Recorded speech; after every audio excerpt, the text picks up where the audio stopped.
What do you say to suicide bombers, who claim Islam tells them it is okay? I can tell you that it's very, very terminal without even thinking.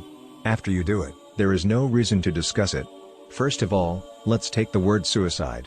Is it permitted in Islam to commit suicide, ever? Never. So that word automatically cancels out the whole statement. Somebody commits suicide, that's it. If you just said, what's the ruling on bombing, which is a better question, it's also forbidden to kill people in Islam except in the case where Allah has ordered it. It's not permitted to kill people, it is, except when Allah calls it.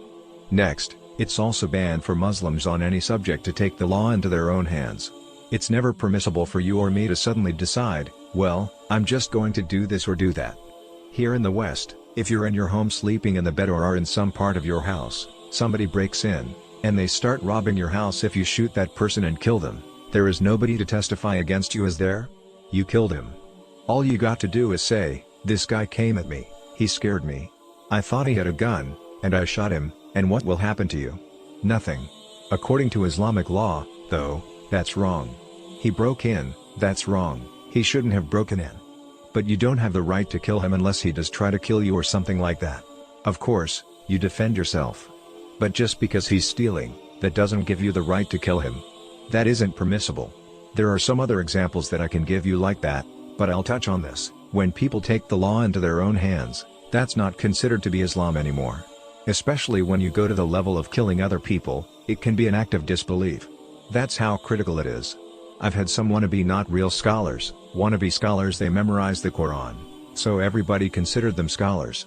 Memorizing the Quran doesn't make you a scholar, it does not. Many people memorize the Quran today, they cannot give you the tafsir of a single ayah. So that in itself doesn't make them a scholar, it makes them a qari, a reciter, it makes him a hafiz, a preserver, but it doesn't make them an alim, a knowledgeable person.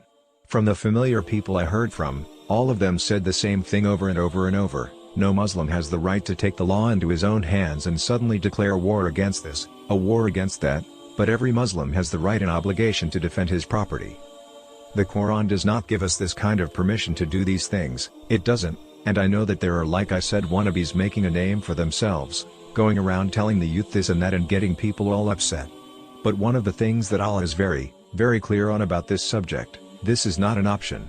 Allah tells us that He is the one who created us and what we do. And Allah makes it clear to us that this life is a test, and what does He want from us more than anything else in this test that we go through? Does He want us to give into violence? Does He like us to get angry? Or does He insist that we do what?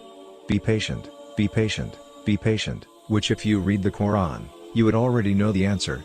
And there's no hadith giving you the permission to take the law in your own hands. Everything that comes in the form of qital or combat, I translated this word qital as combat. It means fight, but it also means death at the same time, because you can order someone to kill somebody with the same word, qital. So, it's better to use the word combat. So when there is military combat in Islam, it has to come from an order, and there are orders in the Quran when that's the correct thing to do. It's very clear. We have several programs on this subject of this word qital. We also have one on the other word I mentioned, daraba. We have a program on that one.